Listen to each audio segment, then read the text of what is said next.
Mida tähendab veritsushaigus sinu jaoks?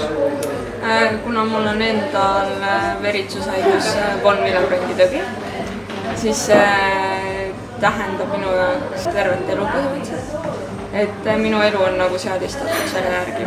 Ja mul on ka õed ja vennad ja ema on sama haigusega.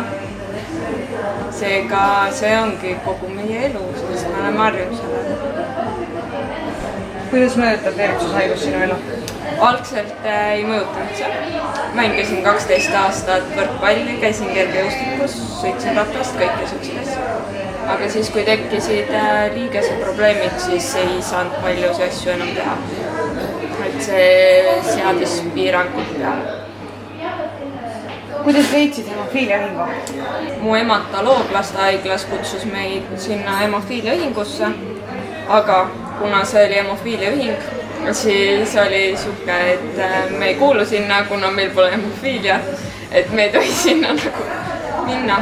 Ja siis paar aastat tagasi, siis kui me olime lastehaiglas infopäeval, siis kutsus Kaido uuesti, et see ikkagi tõlmab kõiki nagu veritsushaigusi ja võtavad kõik suure südamega vastu. Milliseid võimalusi ühing on sulle andnud ja annab ka edaspidi? Mul on ühing andnud uusi tutvusi, tuge ja sain ühingu kaudu teha selliseid tegevusi, mida ma arvasin, et ma poleks kunagi tohtinud teha. Paintball või siuksed ohtlikumad. Mida saavad ühingule pakkuda uued liikmed, kellel puudub varasem kogemus selle valdkonna ühistes tegevustes? Uued liikmed saavad ühingule pakkuda uusi ideid ja enda olemasolu. See on meie jaoks hästi oluline, kui meid tuleb võimalikult palju. Aitäh!